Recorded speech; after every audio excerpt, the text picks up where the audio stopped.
jërëjëf Ablaye genre question yi moom daf may neex lool ndax dama bëgg léegi suñu débat Pastef ñu gën ko orienté ci yooyu daf may neex lool wala ciy félicité parce que réew capital humain moo koy tabax réew mu la ëpp capital humain moo la gën a mun a avancé booy waxtaan ak chinois yi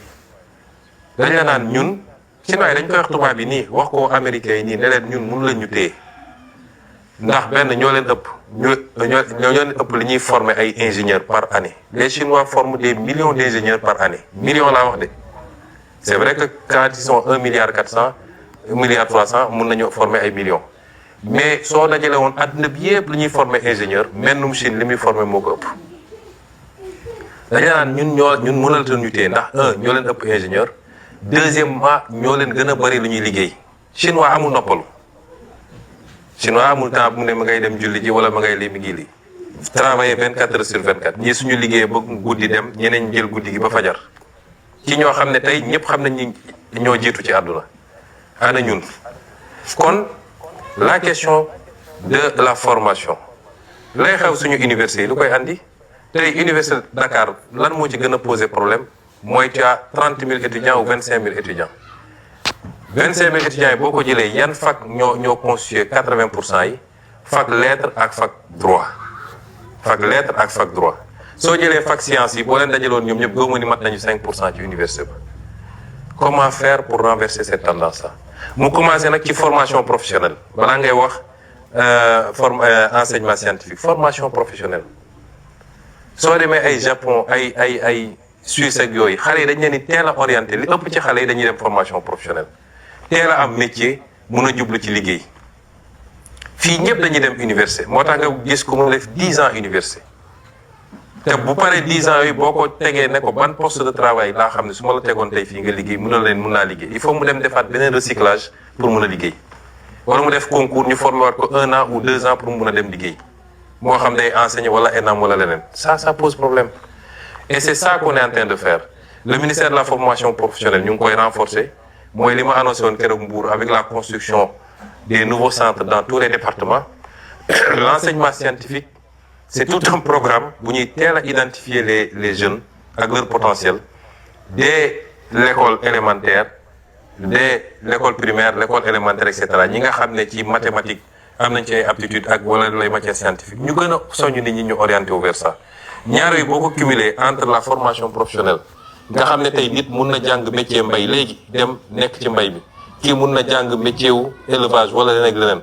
moo gën jël filière littéraire ba def ci bac plus nangam te suñ la nee liggéey mënoo liggéey réew mu la ëpp tey ma foofu lay daanele ma jël réew mu mel ni Iran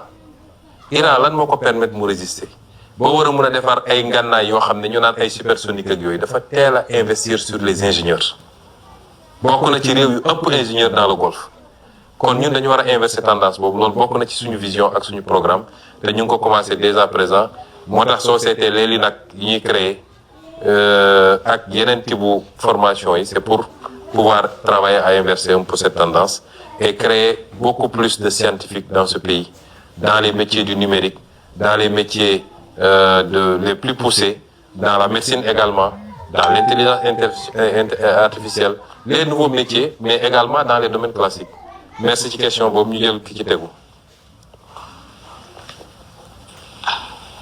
Pouvoir travailler à inverser et créer beaucoup plus. Merci beaucoup président. Je pense que comme nous l'avons annoncé tout à l'heure, on va donner la parole à un internaute, Saliou. Bu Saliou paré rek ñu daal di dem ci diaspora bi comme ça ñu épuiser 3 à 4 questions yi ñu déssé. Saliou, vous avez la parole. Salaamaaleykum président ñu ngi ziar di la jox sa wàccu weeru koor. Ñaari question yi ñu bëggoon xam ne dañ ko bëggoon centré ci débat bi mooy état bi président dafa toogoon hôtel Méridien mu ne parti état la ñu wax tey ndax Pastef mu ngi sentir boppam influence Pastef ci dans la conduite des affaires de l'État et les orientations stratégiques gouvernement bi nga xam ne dañ ko war a doxal loolu Pastef président dafa mos a toog mu ne dafa war a nekk au cœur de l'État maanaam mooy état parti beneen laaj bi mooy taxawaay bi nga xam ne moom la premier ministre bi am ci gouvernement bi en tant que président Pastef loolu dafa war a nekk dans la continuité ak yan facteur la am ak influence ci primature bi nga xam ne dañ ko war a nekk dans la continuité comme mu leer nañu suñ président parti il va rester toujours à la tête de ce gouvernement jërëjëf. jërëjëf Saliou ci laaj bi daanaka ñaari laaj yi mun nañ ko tënk mu doon benn parce que c'est deux questions qui sont liées. Pastef mooy parti bi nga xam ne moom moo conquérir le pouvoir donte ba mu koy conquérir dissoudre nañ ko te loolu di wane rek doole ak capacité parti boobu donte biñ koy conquérir dissoudre nañ ko juridiquement waaye ñëpp xamoon nañ ni factuellement il n'y a pas un parti plus existant et plus vivant que Pastef kon Pastef moo conquérir pouvoir bi ànd ceeg ay alliés. waaye boo doon jël nu mu tudd 100 jàpp naa ni 90 yi wala lu ko ëpp Pastef la moom moo conquérir pouvoir bi moo tax Pastef moo war a nekk au cœur de la gouvernance parti bi conquérir pouvoir bi ku yaakaar ne mën nga gouverner sans ce parti là da ngay wax lu la neex mais mënul ne te malheureusement am na ñoo xam ne loolu la ñuy dox loolu la ñu essayé gëmloo ay nit ne leen. On peut faire sans Pastef. Pastef est au cœur de la gouvernance par ñii nga xam ne moo ŋànk nguur gi parce que ki jiite réew mi di président Diomaye ba léegi dafa revendiquer ni Pastef la bokk loolu la revendiquer kii premier ministre moo jiite Pastef li ëpp ci ministre yi Pastef la ñu bokk député ya la ci ëpp Pastef la ñu plus de 80% de l'Assemblée Pastef lañu kon loolu kan moo xalaat ni mën nañu gouverner réew mi sans Pastef mu des nag lan mooy impact Pastef ci gouvernance bi man de tant que je serai premier ministre la gouvernance va refléter le combat de Pastef xeex bu mu jar dañ ko xeex ci biir la gouvernance va refléter lépp loo xam ne jàpp naa ni lii bokkul ak di taxoon ñuy xeex dinaa ne déet ba tëdd ci suuf te su ma ko mënee bloqué ko su ma ko mënee delloo ko tant que je serai premier ministre moo tax ma ne ñaari dafa lënkaloo lan mooy avenir u Ousmane Sonko dans le gouvernement man je vous ai toujours dit que je ne me focalise pas sur un poste particulier am na ñoo xam ne tey su bëggoon jot li ñuy dox mooy lu ñuy fexee ba Ousmane Sonko bañ a nekkati premier ministre parce que fii léegi maa ngi fi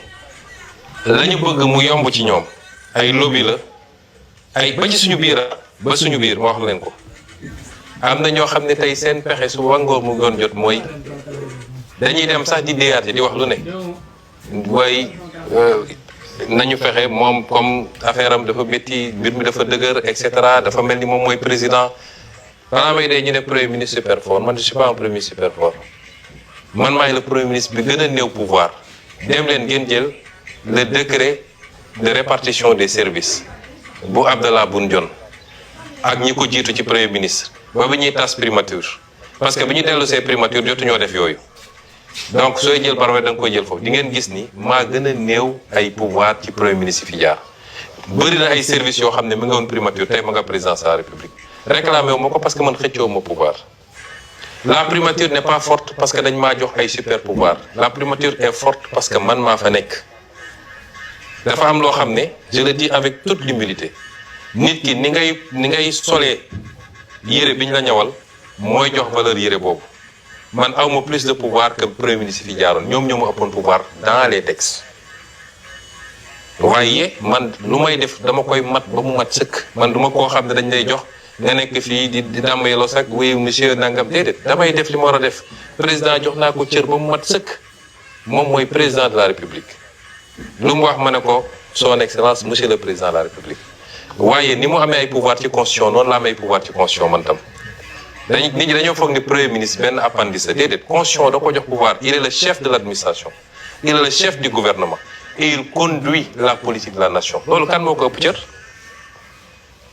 lenn moo ci des mooy président moo yor décret mooy nommé bis bu ma wooyee ne ma bëggatuma nga nekk premier ministre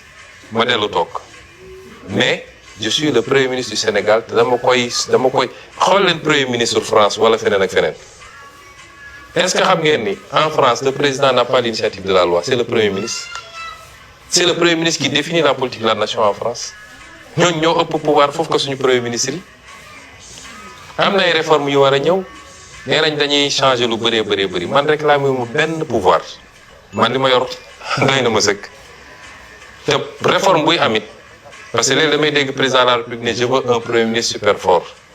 réforme du président de la République moom moo naan je veux un premier ministre bu mel nii wala ne réforme yi c'est pas pour le président c'est pour le Sénégal réforme yi duñ koy def parce que le président lii la bëgg ou le premier ministre lii la bëgg ou diw et aucun d'entre nous n'a le pouvoir seul de déclencher des réformes parce que sooy def réforme par exemple réforme constitutionnelle su dee da ngay jaar par la voie parlementaire assemblée nationale lay dem kan moo yor majorité assemblée nationale c'est Pastef président mënul def réforme sans Pastef bu dee da nga dem référendum kan moo yor référendum c'est le peuple qui va voter kon réforme yi du man maa koy bëgg mu nekk du président moo koy bëgg président day proposer il propose ces réformes parce que dañ ko fal ak programme mu ne Sénégalais lii ak lii laa bëgg a def bu ñëwee day def na lu baax woote na ay assises dajale Sénégal yépp ñu waxtaan bi mu paree yemul ci loolu dafa dajale ay kàngam ne leen assises yi dama bëgg ngeen liggéeyal ma defar ma ko ay textes mooy li mu annoncé